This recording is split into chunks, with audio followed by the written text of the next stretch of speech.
Наше утро начинается как обычно. Ну вот, чтобы понимать, котенок Кики, она не сидит целыми днями в этой переноске. В этой большой переноске я ей позволяю видеть Нафаня. То есть она все равно царапает дверь, лезет к нему, потому что, когда их разделяет дверь, она его чует, он чует ее, и они друг к другу лезут. Друг друга, конечно же, ненавидят, все, но чем больше они друг друга видят, тем меньше агрессии у Нафани. У меня задача не стоит, конечно же, их подружить, потому что Кики я ищу дом, Кики у меня не на постоянке, она у меня просто обычный спасеныш маленький, никому не нужный брошенный котенок на смерть. Вот, поэтому, чтобы они просто не рвали двери с двух сторон навстречу друг другу, время от времени я им вот так разрешаю видеться. Но под присмотром, во-первых, а во-вторых, Кики должна быть в безопасности от него. Ну вот, чем больше он ее видит, тем меньше, конечно, агрессии он к ней проявляет. Она его боится, она шикает, она рычит.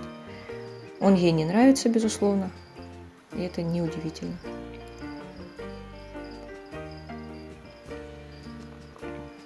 Хорошая такая, прям активная, храбрая девчушка. Хороший аппетит у нее, здоровенькая совершенно, растет крупненькой. Пока вот остается никому не нужной, к сожалению. Кроме Нафани, конечно. Нафаня у нас уже большой кот, ему почти 1,5 года. Он совсем взрослый мальчик. И, естественно, как любой дикий зверь, он в первую очередь хочет сожрать то, что меньше его, то, что может сгодиться в пищу. Тут вряд ли, конечно, конкуренция, хотя вполне возможно, ведь он чует, что это кошка, что тоже возможно, что конкурент на ресурсы территориальные, пищевые. Что они обычно делят, вот, зато и конкуренция. Ну вот у Каши, у самого нашего большого кота, вот у него нет желания, допустим, задушить, раздавить кого-то. А у него есть. При том, что Нафаню растили оба родителя. И мама, и папа.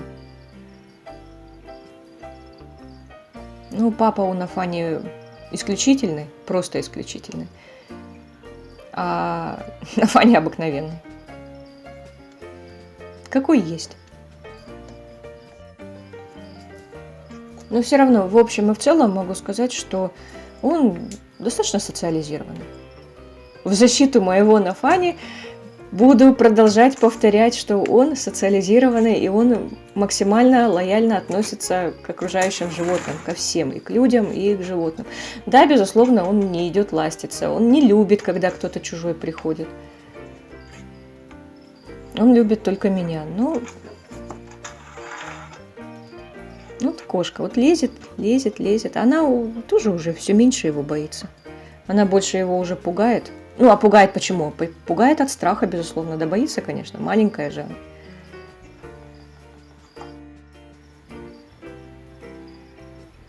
Но вот все равно он ей интересен. Ей страшно, но интересно. Получается, страшно интересно. Маленькая такая, смешная, а он такой здоровенный. Большой, сильный. Вот даже по сравнению с домашними кошками, он как качок. Вот гора мышц. Его даже в руки, когда беру, он напрягает, когда мышцы. Прям он такой весь мощный, очень сильный. Вот костно-мышечная система отличается от домашних кардинально. Он гораздо более быстрый, гораздо более сильный, ловкий, верткий. Вот голыми руками его взять вообще невозможно, если он против. То есть я, конечно, могу его взять, схватить под мыхи и утащить куда-то, если он вдруг пакостит или застрял, что тоже бывает. А так, чтобы вот как домашнего кота скрутить в калачик и обрезать, допустим, когти, нет. Так невозможно. Если он против, он не дастся.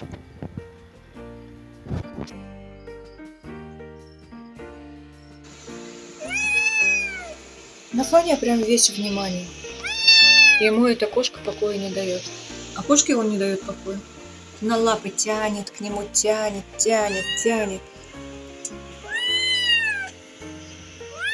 Фаня, Фафаня.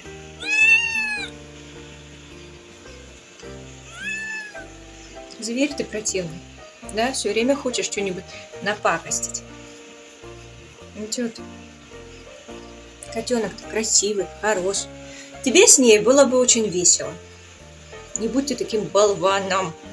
Ты болван, самый настоящий болван.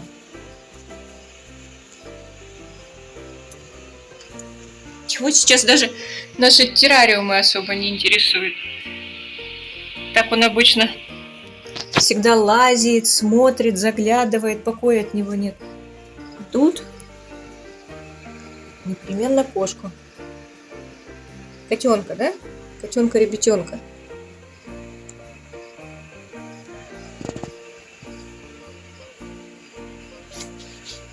Фафандоша, бубандоша.